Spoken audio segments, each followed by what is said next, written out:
తెలంగాణలో అధికారంలో ఉన్న కాంగ్రెస్ పార్టీకి, కేంద్రంలో రూలింగ్ ఉన్న బీజేపీకి మధ్య ఢిల్లీ నుంచి గల్లీ దాకా, వాట్సాప్ నుంచి ఇన్స్టా వరకు వార్. నువ్వా నేనా అన్నట్టుగానే నడుస్తూ ఉంటుంది. ఇప్పుడు రెండు జాతీయ పార్టీలు ఈసారి తెలంగాణలో ఎలాగైనా పాకవేయాలని బీజేపీ భావిస్తోంది కాబట్టి పొలిటికల్ విమర్శలు, సవాళ్లు కామన్. కానీ కరీంనగర్ పొలిటికల్ సినారియో మాత్రం కాస్త డిఫరెంట్ గురు అన్నట్టుంది. వరుసగా రెండోసారి ఎంపీ గెలిచిన బండి సంజయ్ కేంద్ర మంత్రి కావడంతో రాజకీయ సమీకరణలో కీలక మార్పు వచ్చిందని చెప్పుకుంటున్నారు. కరీంనగర్ లోక్సభ సీటు పరిధిలో బీజేపీకి ఒక్క ఎమ్మెల్యే కూడా లేరు. 7 అసెంబ్లీ స్థానాల్లో 3 బీఆర్ఎస్, 4 కాంగ్రెస్ గెలిచాయి. గతంలో అధికారంలో ఉన్న గులాబీ పార్టీతో ప్రస్తుత కేంద్ర మంత్రి బండి సంజయ్ ఉప్పు నిప్పు అన్నట్టే ఉండేవారు.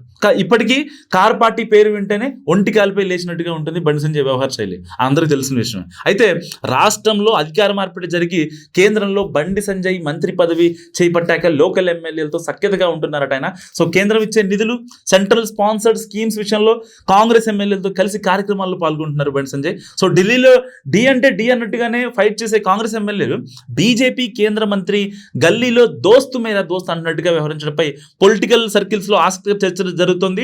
అయితే సంజయ్ మాత్రం ఎన్నికల వరకే రాజకీయాలు, తర్వాత అభివృద్ధి కోసం అందరూ కలిసి పనిచేయాలి, అందుకే నేను కాంగ్రెస్ ఎమ్మెల్యేలతో కలిసి అభివృద్ధి కార్యక్రమాల్లో పాల్గొంటున్నానని అంటున్నారు. ఇక్కడ వరకు ఆల్ ఇస్ వెల్, అంత కన్విన్సింగ్ గానే ఉంది. కానీ కాంగ్రెస్ ఎమ్మెల్యేలతో కలిసి ప్రోగ్రామ్స్ లో పాల్గొంటున్న బండి తన పార్లమెంట్ పరిధిలోని ఎమ్మెల్యేగా ఉన్న రాష్ట్ర మంత్రి పొన్నం ప్రభాకర్ తో మాత్రం వేదిక పంచుకోకపోవడం ఏంటనే గుసగుసలు వినిపిస్తున్నాయి కరీంనగర్ పొలిటికల్ సర్కిల్స్ లో. కాంగ్రెస్ ఎమ్మెల్యేలు ఆది శ్రీనివాస్, మేడిపల్లి సత్యం, కవంపల్లితో కలిసిమెలిసి తిరుగుతున్నారు సంజయ్. సో చొప్పదండి, వేములవాడ, మానుకొండూరు కాన్స్టిట్యున్సీలో సీసీ రోడ్ల శంకుస్థాపన కార్యక్రమాలు కూడా వీలు చేసుకుని మరీ హాజరవుతున్నారు. కానీ మంత్రి పొన్నం ప్రభాకర్ తో మాత్రం టచ్ మీ నాట్ అన్నట్టుగా ఉంటున్నారట. సో అలా ఎందుకంటే దీనికి ప్రత్యేక కారణం ఉందన్నది లోకల్ టాక్. అయితే పొన్నం ప్రాతినిధ్యం వహిస్తున్న హుస్నాబాద్ పరిధిలోని చిగురు మామిడిలో రోడ్ల అభివృద్ధి కార్యక్రమానికి హాజరవ్వాలని అనుకున్నారు బండి.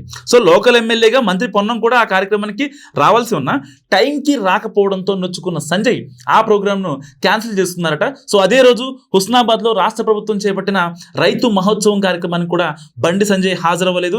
ఆ తర్వాత కరీంనగర్ నుంచి తిరుపతికి ఓ స్పెషల్ ట్రైన్ ప్రకటించడంతో తన విజ్ఞప్తి మేరకే అంటూ ప్రెస్ నోట్ విడుదల చేశారు రాష్ట్ర మంత్రి పొన్నం ప్రభాకర్. ఆ క్రెడిట్ ఎవరితో మీడియా మిత్రులే గుర్తించాలంటూ మరో నోట్ రిలీజ్ చేశారు కేంద్ర మంత్రి బండి. అయితే ఇద్దరి మధ్య అలా గ్యాప్ పెరుగుతూ వస్తుందని అంటున్నారు. సో మరోవైపు ఇటీవలి మానుకొండూరు ఎమ్మెల్యే ఆధ్వర్యంలో ఏర్పాటు చేసిన వివిధ అభివృద్ధి పనుల శంకుస్థాపన కార్యక్రమాల్లో బండి సంజయ్ పాల్గొన్నారు. దీంతో మానుకొండూరుకు సమయం ఇచ్చి హుస్నాబాద్తో ఆగిపోయిన కార్యక్రమాన్ని ప్రారంభించేందుకు టైం కుదరలేదనేది వాస్తవం కాదన్న చర్చలు కూడా జరుగుతున్నాయి. సో రాజకీయాల్లో శాశ్వత శత్రువులు, శాశ్వత మిత్రులు ఉండరని అన్నట్టుగా ఆ మధ్య ఇద్దరు కలిసినట్టే కలిసి అంతలోనే ఇలా అయ్యారని, ఇది నియోజకవర్గాల అభివృద్ధికి ఆటంకం అన్న అభిప్రాయం వ్యక్తమవుతుంది లోకల్ గా. సో ఇద్దరి మధ్య కోల్డ్ వార్ కు మరికొన్ని కారణాలు కూడా ఉన్నాయనే టాక్ నడుస్తుంది.